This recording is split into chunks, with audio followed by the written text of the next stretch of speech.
হে everyone, আজকে আমাদের আলোচনা টপিক রয়েছে টেন্স। এটা আমাদের 3 নম্বর টপিক। আমরা প্রথমে টপিক কমপ্লিট করে ফেলেছি সাবজেক্ট অ্যান্ড ভার্বের উপর যে অ্যাগ্রিমেন্ট। 2 নম্বর টপিক কভার করেছি আমরা প্রিপোজিশন, এবং আজকে 3 নম্বর টপিক যেটা কভার করতে চলেছি সেটা হচ্ছে টেন্স। খুব গুরুত্বপূর্ণ টপিক। এই যে টপিকগুলো আমরা আলোচনা করছি এখানে, এর আলোচনার বেসিক উদ্দেশ্য হচ্ছে যারা আগামী দিনে গ্রাম পঞ্চায়েত এক্সাম দিতে চলেছে, তারপরে যারা ঝাড়খণ্ড টেট দিতে চলেছে, তার সঙ্গে যারা স্টেট বিহারের স্টেট দিতে চলেছে মেন এক্সামটা, তারপরে আরও যে এক্সামগুলো হয় এসএলএসটি এক্সামগুলো হয় বা এসএসসি, ডব্লিউবিপিএসসি, এগুলো সব ওয়ান ডে এক্সামগুলো হয়। তারপর আবার নার্সিংয়ের যেগুলো এএনএম জিএনএম, তারপরে বিএসসি নার্সিং যেটা জেনপা থেকে হচ্ছে, এই সমস্ত এক্সামে যে ইংলিশ টপিকটা আছে, এই ইংলিশ সাবজেক্টের উপরে যে সমস্ত টপিক কভার করা হয়, যেগুলো আমাদের কোশ্চেন আসেই, সেগুলো নিয়ে আমরা এখানে আলোচনা করছি।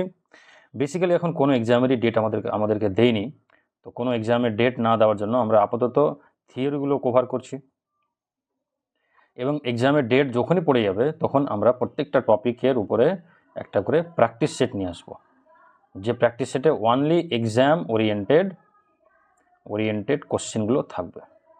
ঠিক আছে, ততক্ষণে আমরা টপিক ওয়াইজ থিওরিগুলো আমরা কমপ্লিট করে নিই, যাতে আমাদের কোনো অসুবিধা না হয় প্র্যাকটিস করতে আর কি। ঠিক আছে, তো আজকে আমাদের আলোচনা টপিক রয়েছে টেন্স। তো এই টেন্স বিষয়টা দেখো, আমাদের কাছে প্রত্যেকেই জানা এই টেন্স জিনিসটা কি, আমরা ছোট থেকে পড়ে আসি। আর কারণ হচ্ছে দেখো, টেন্সটা অ্যাকচুয়ালি গ্রামারের মেন ভিত বলা হয়। আমাকে যদি গ্রামারকে ভালো করে বুঝতে হয়, আমার গ্রামারে ব্যবহারিক প্রয়োগ করতে হয়, তাহলে কিন্তু আমাকে টেন্স জানা খুবই খুবই জরুরি আর কি। ঠিক আছে, তো আজকে শুধুমাত্র টেন্সের উপরে একটু ইন্ট্রোডাক্টরি ক্লাস রয়েছে। এরপর থেকে প্রত্যেকটা টেন্সের যে 12টা ভাগ রয়েছে, ঠিক আছে, প্রত্যেকটা টেন্সের পাস্ট প্রেজেন্ট ফিউচার এগুলোর 4টা করে ভাগ, প্রত্যেকটা ভাগের আলাদা করে আমি কি করব, যে বিশ্লেষণ করব। তাহলে ভেবে নাও 12টা টেন্স মানে 12টা ক্লাস। ঠিক আছে, প্রত্যেকটা ভাগ আলাদা করে ডিটেলসে আলোচনা করব, এবং আমাদের উদ্দেশ্য হচ্ছে যাতে করে তোমাদের মধ্যে এই টেন্স সম্পর্কে যে কনসেপ্টটা, এটা টোটালি ক্লিয়ার করা হচ্ছে আমার উদ্দেশ্য। ঠিক আছে, আচ্ছা, তো টেন্স নিয়ে আলোচনা করার আগে কিছু কিছু জিনিস আমাদের জানতে হবে, যে টেন্স বিষয়টা কি। টেন্স বিষয়টা কি বলো তো? টেন্স অ্যাকচুয়ালি যে ওয়ার্ড থেকে এসছে, সেই ওয়ার্ডকে আমরা বলছি টেম্পাস। এটা একটা ল্যাটিন ওয়ার্ড। ঠিক আছে, এই টেম্পাস মানে হচ্ছে কি বলতো? টাইম। টাইম, এই টেম্পাস থেকে ওয়ার্ডটা কি এসছে? টেন্স ওয়ার্ডটা এসছে। ঠিক আছে, তাহলে টেন্স অ্যাকচুয়ালি মানে কি? টেন্সের মানে তো আমি বুঝিয়ে তো বলছি, তার সঙ্গে সঙ্গে এখানে দেখে নাও যে কিছু টেন্সের যেটা একটু বাংলা সহ একটা ডিসক্রিপশন দেওয়া হয়েছে, ওটা একটু পড়লে কি হবে, যে কনসেপ্ট আরও ক্লিয়ার হয়ে যাবে আর কি। তো তা সত্ত্বেও আমি একটু ভেঙে ভেঙে বলার চেষ্টা করছি যে টেন্সটা কোথা থেকে এসছে। টেন্সটা টেম্পাস ওয়ার্ড থেকে এসছে। টেম্পাস ওয়ার্ড কথা অর্থ হচ্ছে টাইম, তাই না? তো বিষয়টা টেন্স কাকে বলবো? টেন্স এবং টাইম কি একই জিনিস? এটা আমাদের কাছে একটা বিরাট বড় কোশ্চেন, যে টেন্স যেহেতু টেম্পাস ওয়ার্ড থেকে এসছে, মানে টাইম কথা ওয়ার্ড থেকে এসছে, তাহলে কি বলবো আমরা? টেন্স আর টাইম কি একই জিনিস? না, একদম না। টেন্স টাইম কখনো এক জিনিস নয়। ঠিক আছে, টাইম একটা ইউনিভার্সাল কনসেপ্ট। ঠিক আছে, আর টেন্স হচ্ছে তার উপর একটা ঘটমান সময়। আচ্ছা, আমি এর আগে একটা আলোচনা করি, দেখো, আর tense and time the same, how do they differ? যদি ওরা সেম না থাকে, তাদের আলাদা কী রয়েছে? তো আমরা এখানে আলোচনা করছি হালকাভাবে, যাতে তোমরা খুব সহজে বুঝতে পারো। যে একটা জিনিস দেখো, সাপোজ আমি একটা লাইন টানছি, ঠিক আছে, এটা আমি নাম দিলাম কি? Time line. এই যে একটা সময়, ধরো যে আজকের দিন হয়তো আমার স্টার্ট হয়েছে যখন থেকে ধরো ঘুম থেকে উঠলাম, এই সময়টা ধরো স্টার্ট হয়েছে 5টা 30-এ, আর এটা হচ্ছে আজকের পুরো দিন, সাপোজ ধরো স্যাটারডে। তো স্যাটারডে পুরো সময়টা কি বলতো, এই যে সামনের দিকে এগিয়ে যাচ্ছে, তাই না? এই যে একটা সময় অতিবাহিত হচ্ছে, এবং এর সময়ের মধ্যে আমার যা যা ভূমিকা, আমি প্রত্যেকটা পয়েন্টে কিছু না কিছু করছি। ঘুম থেকে উঠলাম, ব্রাশ করলাম, টিফিন করলাম, তারপর পড়তে বসলাম, প্র্যাকটিস করলাম, মেমোরাইজ করলাম, তারপরে আবার উঠলাম, চান করলাম, ঠিক আছে, অফিসের জন্য রেডি হলাম, অফিস গেলাম, অফিসে প্রত্যেকটা জিনিস একটা একটা করে কাজ হচ্ছে, তাই না? তো কী হচ্ছে বলো তো? এই প্রত্যেকটা পয়েন্টে আমার কিছু না কিছু অ্যাকশান হচ্ছে, তাই না? এরকম আমার ছোটো ছোটো অ্যাকশানগুলোকে সম্মিলিতভাবে দেখো, সারাদিন পার হয়ে গেল, 6:30টার সময় আমি অফিস থেকে ফিরলাম। তাহলে দেখো তো, এই 5:30 থেকে 6:30 এই পুরোটা হচ্ছে কী বলতো একটা টাইম। আর এই টাইমটাতে কী হয়েছে বলতো, এই টাইমটাতে আমি প্রত্যেকটা পয়েন্টে কিছু না কিছু করেছি, প্রত্যেকটা পয়েন্টে আমি কিছু না কিছু করেছি। আর আমরা সবাই প্রত্যেকটা পয়েন্টে কিছু না কিছু করি, আমরা বসে থাকি না অর্থে কী বলা হয় যে আমরা সময়ের সঙ্গে সবসময় কীভাবে পরিবর্তন হয়, মানে হতেই হয়।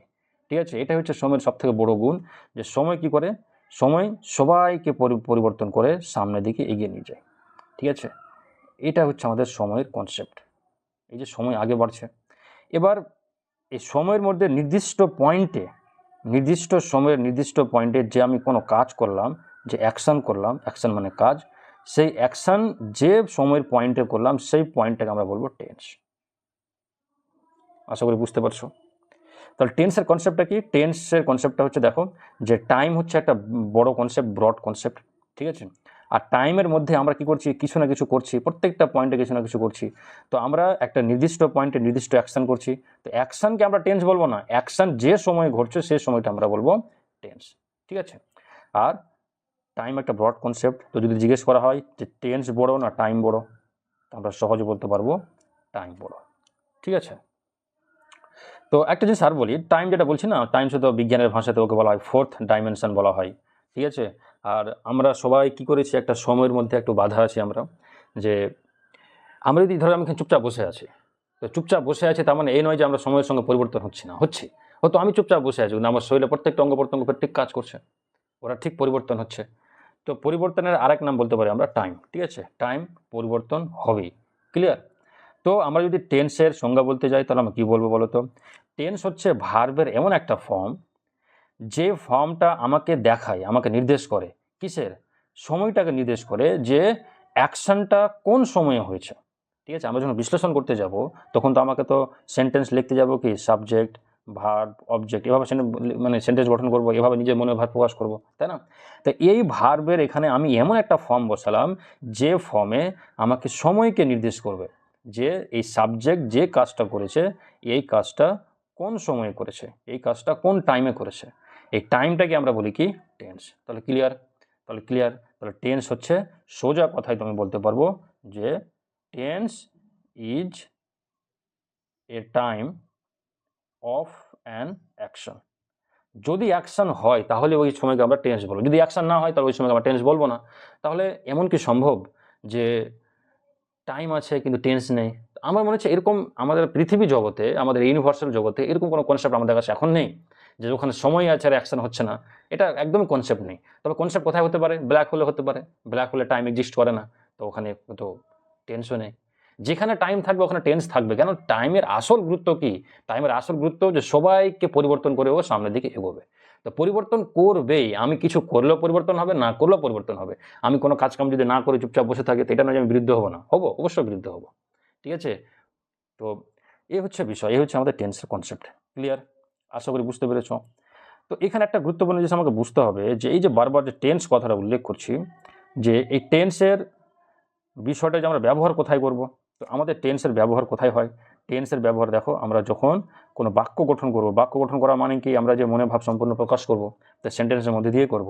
তো সেন্টেন্সে যখন প্রকাশ করবো তখন দেখো যে ভাবটা ইউজ করি না, তো এই ভার্বের বিশেষ কিছু ফর্ম রয়েছে, যে ফর্মের মাধ্যমে আমরা টেন্স নির্দেশ করি। ঠিক আছে, এই ভার্বের কী কী ফর্ম রয়েছে?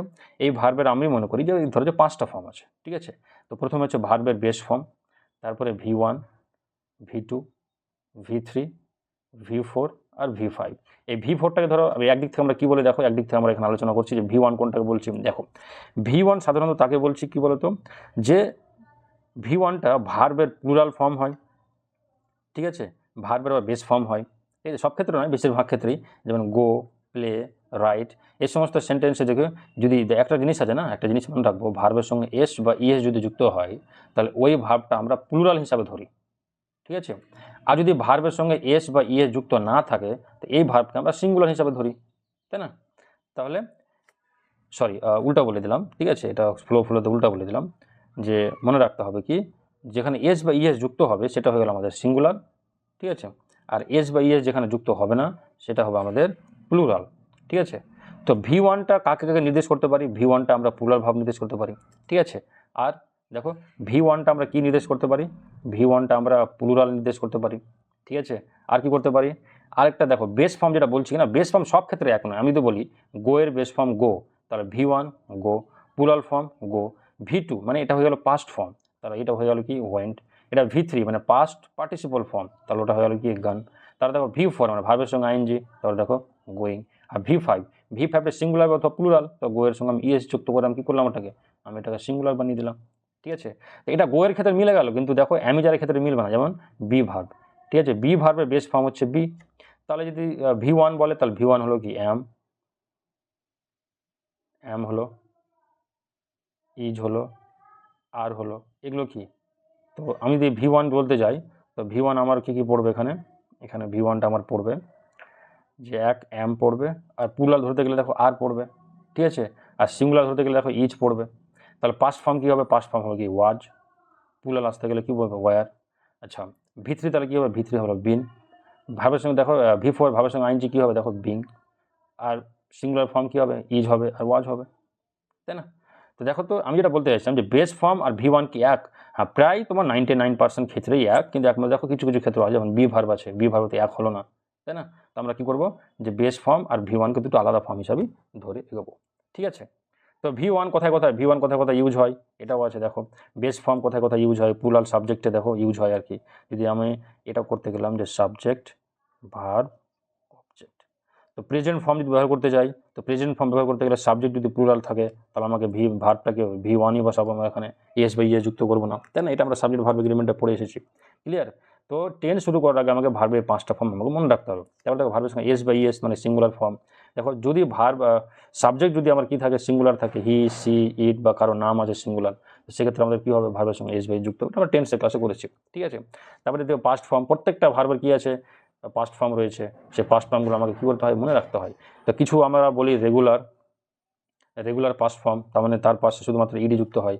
আবার কিছু আছে আমাদের ইররেগুলার পাস্ট ফর্ম, ঠিক আছে, যেমন গো থেকে ওয়েন্ট হয়ে গেল, ঠিক আছে, ইডি যুক্ত হলো না, তো এটা আমাদের হয়ে গেল কি ইররেগুলার পাস্ট ফর্ম। এটা আমরা বেসিক জিনিসগুলো আগেই করেছি, এটা এখন মুখস্থ করার জিনিস নয়, আমি ধরে নিলাম যে মোটামুটি তোমাদের একটা আইডিয়া আছে। তারপর দেখো V3 past participle form. Past participle form কোথায় ইউজ হয়, আমাদের পারফেক্ট কথা যখন বোঝায়, টেন্সের একটা পারফেক্ট একটা কাইন্ডস আছে, ঠিক আছে, মানে প্রকারভেদ আছে। ওই পারফেক্ট টেন্সে সবসময় আমরা কি ইউজ করি, V3 ইউজ করি, মানে ভার্বের পাস্ট পার্টিসিপাল ফর্ম ইউজ করি। ঠিক আছে, আমাকে এটা মনে রাখতে হবে যে V3 বলতে আমরা পাস্ট পার্টিসিপাল ফর্ম বুঝে, তার মানে আমাদের ভার্বের দুটো ফর্ম আমাকে সকলকে, এরা বেসিক সাধারণ জিনিস আমাদের জানতে হবে, যেটা আমরা শুরু থেকে করে আসছি, তাই না। তো V2 ওর ফর্ম কি, দেখুন গো এর V2 কি ওয়েন্ট, V3 কি গান, আমাদেরকে জানতে হবে। পুট চেঞ্জ হয় না, পুটের V2 পুটি হয়, পুটের V3 পুটি হয়। ঠিক আছে, এগুলো ইরেগুলার হয়ে গেল। ঠিক আছে, তো এগুলো আমাদের কী করতে হবে, একটু মাথায় আমাদের রাখতে হবে টেন্স শুরু করার সময়, তাহলে কী হবে, টেন্স আমাদের বুঝতে খুব সুবিধা হবে। আচ্ছা, তারপরে ভার্বের সঙ্গে আইনজি যুক্ত হয়ে কী হয়, অনেক সময় জিরান্ডের মতো আচরণ করে, পার্টিসিপালের মতো আচরণ করে, অথবা তার সঙ্গে কী হয়, কন্টিনিউয়াস ফর্মও গঠন হয়। ঠিক আছে, দেখুন going, playing, writing, continuous form. তো টেন্সের ক্ষেত্রে কী হয়, এটা তো আমার নন ফাইনিট ভার্বের ক্ষেত্রে চলে গেল, জিরান পার্টিসিপাল। যখন আমরা নন ফাইনিট ভার্ব ব্যবহার করবো কিনা, নন ফাইনিট ভার্ব, তখন আমরা এটা নিয়ে আলোচনা করবো। কিন্তু ভার্বের আইএনজি টেন্সের ক্ষেত্রে কীভাবে ইউজ হবে, কন্টিনিউয়াস ইউজ হবে। ঠিক আছে, কীরকম, এখানে একটু আলাদা করে মানে দেওয়া আছে। ঠিক আছে, এখানে দেখো যে ভার্বের আমরা কটা ফর্ম দেখলাম, আমরা দেখলাম base form V1, V2, V3, তার ভার্বের আইএনজি ফর্ম, তার ভার্বের সিঙ্গুলার না প্লুরাল ফর্ম। ঠিক আছে, আচ্ছা, তাহলে এগুলো টেন্স কোথায় ইউজ হবে, এবার দেখো এবার বিষয়টা হচ্ছে যে আমরা যে টেন্সটাকে কয় ভাগ করছি, টেন্সটাকে প্রাথমিক পর্যায়ে আমরা 3 ভাগে ভাগ করলাম।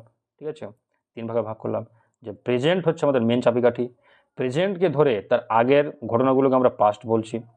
ঠিক আছে, এবং প্রেজেন্টকে ধরে তার পরবর্তী সম্ভাব্য ঘটনাগুলোকে আমরা কি বলছি, ফিউচার বলছি। ঠিক আছে, তো কোনো এই যে পাস্ট প্রেজেন্ট ফিউচার, এটা আমাকে বিশ্লেষণ কোথায় করতে হবে, বিশ্লেষণ আমাকে এই স্ট্রাকচারে করতে হবে। ঠিক আছে, এই স্ট্রাকচারে করতে হবে।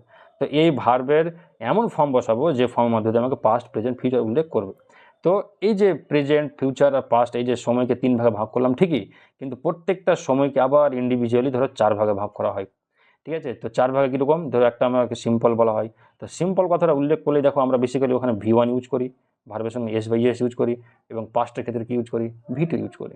ঠিক আছে, তার কন্টিনিউয়াস, তো কন্টিনিউয়াসের ক্ষেত্রে কি, কন্টিনিউয়াস মানে বুঝতে পারি অলওয়েজ কি, ভার্বের সঙ্গে আইএনজি ফর্মটা ইউজ করব।